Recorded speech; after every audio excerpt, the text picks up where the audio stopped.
تو بابا تاج الدین اولیاء رحمت اللہ علیہ آپ جو کچھ کہہ دیتے اللہ تبارک تعالیٰ اس کو پورا فرما دیتا تھا۔ ایک مرتبہ آپ ڈیوٹی کا وقت تھا لیکن آپ مسجد میں بیٹھے ہوئے تھے، نماز کا وقت تھا، نماز پڑھنے کے لیے گئے تھے۔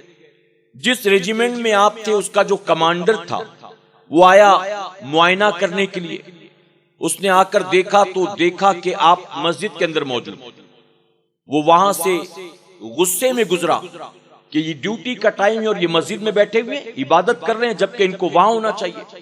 وہ جب وہاں پر آیا جہاں سارے فوجی موجود تھے تو وہاں آ کر دیکھا بابا تاج الدین اولیاء رحمت اللہ علیہ ان تمام فوجیوں کے درمیان بھی موجود تھے۔ اس کو بڑا تعجب ہوا، اس نے کچھ نہیں کہا۔ وہ پھر وہاں سے پلٹ کر گیا مسجد کی طرف کہ ابھی تو ان کو وہاں چھوڑ کر آیا تھا، میں نے نکلتا نہیں دیکھا، آگے بڑھتا نہیں دیکھا، دوڑتا نہیں دیکھا، یہاں کیسے آ گیا؟ دوبارہ وہاں گیا، جب واپس مسجد میں جا کر دیکھا تو انہیں پہلے کی طرح اسی جگہ پر مصلی پر بیٹھا ہوا پایا۔ اب وہ سمجھ گیا کہ یہ کوئی عام بندہ نہیں ہے، کوئی اللہ والا معلوم دیتا ہے، اللہ والا۔ اب وہ آیا، بابا تاج الدین اولیاء رحمت اللہ علیہ کو دیکھا وہ وہاں موجود ہے۔ وہ اپنے کمرے میں گیا اور اس نے حکم دیا کہ ان کو میرے پاس بلاؤ، تاج الدین کو میرے پاس بھیجو۔ بابا تاج الدین اولیاء رحمت اللہ علیہ کو آپ کے پاس بھیجا گیا۔ آپ نے ان سے پوچھا کہ میں نے تمہیں مسجد میں دیکھا تھا، مصلی پر بیٹھے ہوئے تھے، اور پھر یہاں آ کر دیکھا تو یہاں ڈیوٹی بھی دے رہے تھے، آخر یہ معاملہ کیا ہے؟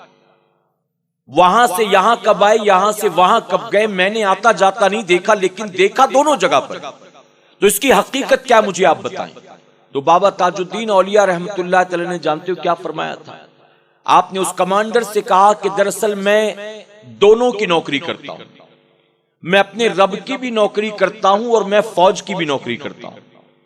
فوج سے وقت ملتا ہے تو رب کی نوکری میں لگ جاتا ہوں، اور وہاں سے فرصت ملتی ہے تو یہاں نوکری کر لیتا ہوں، لیکن اب لگتا ہے مجھے وہ وقت آ چکا ہے کہ میں اس نوکری کو چھوڑ دوں، کیونکہ ایک ساتھ دونوں نوکریاں مجھ سے نہیں ہو سکتی، اور میں یہاں سے چھٹکارا تو پا سکتا ہوں لیکن اس مالک کی نوکری سے چھٹکارا نہیں پا سکتا، اس لیے میں اس نوکری کو چھوڑتا ہوں اور میں اس نوکری کو زندگی بھر کے لیے قبول کرتا ہوں۔ یہ کہہ کر آپ نے استعفیٰ دے دیا، اور پھر استعفیٰ دینے کے بعد زندگی پوری جو ہے اللہ کی عبادت میں آپ نے لگا دی، اور پھر یہیں سے جذب کی کیفیت شروع۔ اور جانتے پھر جذب کی کیفیت کیا ہوتی ہے؟ آپ اسے مجذوب سمجھیں، مجنو نہیں، دیوانہ نہیں، پاگل نہیں، مجذوب۔ یہ ولایت کا ایک درجہ ہوتا ہے، اور ولایت کا یہ مقام اس بندے کو ملتا ہے اور اس وقت ملتا ہے جب بندہ فنا فی اللہ فنا فی الرسول ہو جایا کرتا ہے، یعنی اللہ کے عشق میں ایسا گم ہو جاتا ہے وہ کہ ہر وقت اسی میں کھویا رہتا ہے۔